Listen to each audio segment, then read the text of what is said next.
bir tane benim gözüme çarpan felaket var. Felaket. Sesini hafif kısacağım. Arkadaş bu kadar kötü bir performans nasıl yapılır ya? Madonna. İnanamadım. İnanamadım yani inanamadım. Bir show için sahneye çıkıp bu kadar ağır detone olunur mu ya? Ya böyle bir şey olmaz. Ben inanamadım yani bu videoyu şu anda çok kısa size dinleteceğim. Performansın kötülüğünü sadece kısa kısa dinleterek göstereceğim. Sesini de kısacağım ki direkt telife girmesin. Bakın şimdi. Madonna'nın girdiği yerleri göstereceğim size. Bakın. Daha başlangıçta kopuyor zaten. Bak şimdi. Ya ben buna iyi niyetli bakmak istiyorum ama.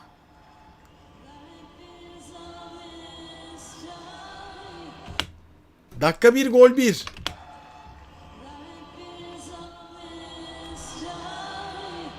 Ne oluyor ya?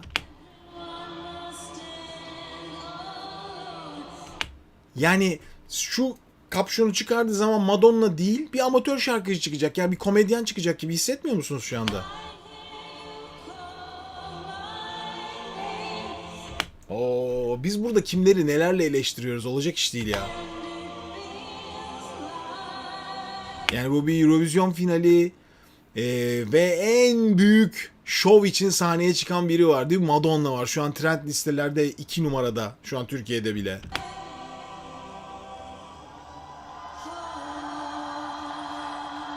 Ve devamı daha felaket. Çok kısa bakın.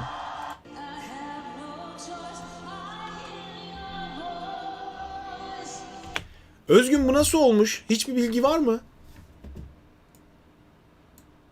Hocam şöyle bir durum var bence bana kalırsa. Şimdi dün akşam aman pardon önceki akşam ve dün Eurovision'un sabahında Madonna 2 defa daha biri jüri finalli biri de işte kıyafetli provada. Bence çok yorulmuş vaziyetteydi. Zaten Madonna'nın gözlerinden uyku akıyordu bence. Benim kendi görüşüm. Ama şu anda Madonna'ya kötü tepkilerde de genellikle yeteneği üzerinden şey yapılıyor. Şimdi Yani yeteneği bu kadar falan filan deniyordu. Bence çok yorgundu Madonna diyor. Şimdi ben de hani Madonna'yı ilk defa dinliyor değiliz. Yani Madonna senelerdir burada. Şimdi Madonna'nın bu performansının bu kadar kötü olmasının birkaç sebebi olabilir. Madonna hasta olabilir. Ciddi bir hastalıktan kalkıyor olabilir. Dediğin gibi çok aşırı yorulmuş olabilir. Bunu da hesaba katıyorum ama çok aşırı yorulmuş bir ses bile ya iki notayı düz verir. Burada başka bir problem olduğunu düşünüyorum ben. Madonna'nın kendini duymadığına inanıyorum. Kulaklık, iç kulaklık var ya şu iç kulaklık dengesi. Sanki Madonna kendini oradan duymuyor da dışarıdan dönen sesi duyuyor. Çünkü içeride dönen sesi duyduğunuz zaman frekanslar sizin ana duyduğunuz şekilde gelmez. Ve sürekli olarak yani farz et kulaklık takın şöyle kulağınıza. Bir müziğin üzerine okuyun detone olmanız çok kolaydır. İyi duymadığınız zaman çok sallanır her şey. Bir de dönen ses aynı frekansta gelmiyor. Bozula bozula geliyor. Ben Madonna'nın kendini duymadığını inanıyorum. Ya bu kadar gariz detone olmaz ya. Bu kadar olmaz. Bak. Bir... Şuraya bakın.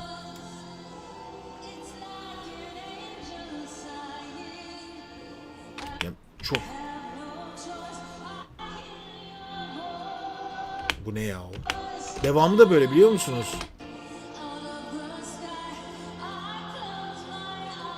Hele parçanın ortasında falan. Bakın şuna. Bak. Ne oluyor ya? Of. Konuyla ilgisi yok. Hiç ton dışı.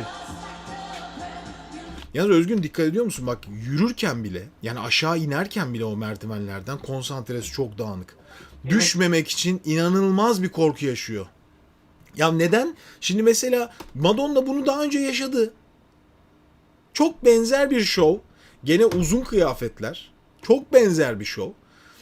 Biri bir dansçısıydı değil mi? Basıyordu galiba şeye ve çıkarken pat diye aşağı uçuyordu. Doğru hatırlıyorum. Evet. pelerini çıkmadığı için büyük bir fiyasko yaşadı. Bunu yaşadı daha önce. Şimdi burada o kadar uzun bir kıyafet değil ama sağ ayağının tam ucuna gelen, ayakkabısının ucuna gelen bir başka kıyafet var ve bakın şarkı söylerken durduğu hale bakın yani. Düşmemek için panik halde. Şuradan anlamıyorsunuz ama ses zaten felaket geliyor. Bak inerken dikkat edin, sadece aşağı bakıyor bak. Bak. Yani ya insan bunu görünce şey düşünüyor Özgün. Kafası yerinde mi değil acaba? Bak o da olabilir. Ya yerinde değil, konsantre yok. Sadece düşmemeyi mi düşünüyor acaba? Çok çok garip, çok tuhaf bir performans bu. Hani ilk defa böyle bir analiz yapıyorum ama Madonna'nın tuhaf performansı diyeceğim ben bunu yayınlarken. Biraz da hocam şey gibi. Tabii dün yayını izleyenler anlayabilir. Sound engineering yani ses mühendisliği de hatalı. Eurovision'da genel bir ses problemi vardı zaten. Bir şey değil mi? Ne kadar performans izlediysem mutlaka içinde 5-10 tane detone var. Hepsinde var. Birincide var, üçüncüde var. Yok. Cengiz Mustafa'yı mı izledim? Onu da izledim. Onda da var ya. Muhtemelen çocuklar içeride büyük bir problem var. Yani bu İsrail'deki yarışma baştan itibaren sürekli sorunlarla gitti ve halen de öyle devam etti. Sonuna kadar öyle devam etti. Çünkü koca Madonna şurada rezil olur mu ya? Yani koca Madonna böylesine bir döneminde böyle bir rezilliği nasıl yaşatır? Yani o kadar ilginç ki. Ya insan kendi kariyerine bunu yapar mı? Yapmaz. Yani burada bir gariplik var. Bu kadar muhteşem bir şov ayarlarsın. En kötü dersin ki mesela ya ne gerek var riske atalım, playback'i ver okusun. Kim ne diyecek ki Madonna şurada playback okusa? Ne diyecek yani? Playback okudu diye rezillik çıkar mı? Çıkmaz. Çünkü müthiş bir şov hazırlanmış. Herkes mutlu olur. Burada bir gariplik. Yani çok ilginç ya. Arkadaşlar biz ses analizi konuşuyoruz ama sesi analiz etmek için temel şartlara ihtiyaç duyuyor artık modern dünya. Yani çünkü bu yapılan iş bir televizyon şovu ve bu televizyon şovunda her şeyin mükemmel işlemesi gerekiyor ki biz mükemmel bir şey duyalım. Mükemmel işlemediği anda kim olursa olsun. Koca Madonna bile işte bu hale düşüyor. Bence sorun orada. Ama Madonna'da da bir tuhaflık var.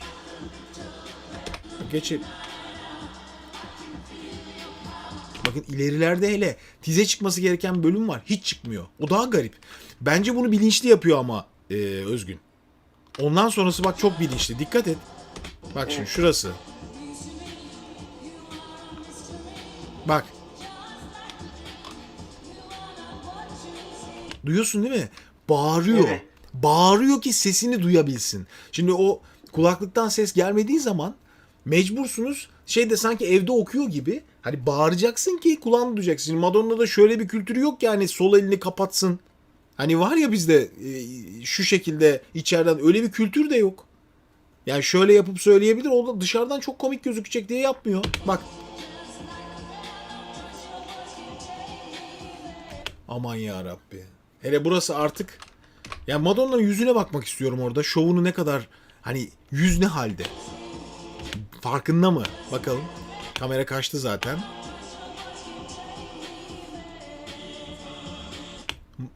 İki şey söyleyeceğim bununla ilgili, bu performansla ilgili. İki şeyde de tuhaflık var. Madonna'da da tuhaflık var. Bütün o dediğin şeyler var ya Özgün, içeriden duyulmuyor, ses sisteminde sorun var. Onda da tuhaflık var. Hepsi birleşmiş ve ortaya ne olduğu belli olmayan çok garip bir şey çıkmış. Ama yani şu hakikaten oturup incelenecek. Biraz sonra 2.30'da Ahmet'e bağlanacağız Tel Aviv'e. Oradaydı. Direkt ona çünkü içeriden bu duyum gelmiştir Ahmet'e diye düşünüyorum artık. Bu performansın sebebiyle alakalı. Hakikaten müthiş bir kombinasyon olacak ve bu videoyu yayınlarsam Ebu da telif atmazsa Ahmet'le konuşmamızı da ekleyeceğim. Çünkü çok tuhaf. Gerçekten çok tuhaf. Şimdi bunu... Bir defa ben basın merkezinden izledim. Yani arenanın içerisinde canlı olarak izlemedim. O açıdan sizinle aynı düşünceleri paylaşıyorum. Hatta biz kendi aramızda şöyle bir dalga geçtik Madonna'nın durumuyla alakalı. Madonna herhalde semifinal'lar yani yarı finallerden birinde yarışsaydı kesinlikle elenirdi. Kesinlikle. Süper. Yani niye öyle oldu? Yani konuşurken bile desen oluyordu Madonna. Ne yaptılar kadına bilmiyorum. Yani Allah çok benim Allah. kalbime de değil öyle eleştirmek. Ama yani evet sıkıntılar vardı. Sıkıntılar herhalde vardı. Eurovision sahnesinde mi şey yapamadı, alışamadı, zorlama getirtildi. Çünkü biliyorsunuz Hmm. çok büyük paralar dönüyordu. Bir iş adamı getirtecekti Öyle işte. mi? Bayağı tabii. Bayağı ben işte bu kadar parayı vereceğim, Madonna gelsin dedi. Ondan sonra geldi. Bu arada bu anonslar için özür diliyorum. Hiç problem değil. Duyuyoruz Aa, seni. Bulabildiğim en sessiz yer burası. Teşekkür ederiz. O bakımdan hani bilmiyorum ve Madonna'nın kendisi hiçbir şeye çıkmadı, provaya çıkmadı, onu da söyleyeyim. Aa. Tabii yani belki sahne o açıdan yabancı geldi bilmiyorum. Mesela basına kapalı bir prova da duymadım ben. Ben Madonna'yı ilk defa sizinle dün gece izledim. Allah Allah, inanılmaz bir olay o zaman. Provasız bir şey yani. Direkt çıkılıyor sahneye. Öyle mi diyorsun? Yani muhtemelen başka bir yerde prova yaptılar. Hmm. Ya da Madonna için özel olarak belli bir anı kapattılar ama bize kapalıydı ki aynı Anlıyorum. şey 2016'da Justin Timberlake için de olmuş. Anladım. Sanatçının adını doğru hatırlıyorum galiba. Çok Doğru, iyi değil doğru. şarkıcılarda. Yani çok yakışmıyorlar bence bu Amerikan vari sanatçılar Eurovision'a. Biraz zor oluyor bence.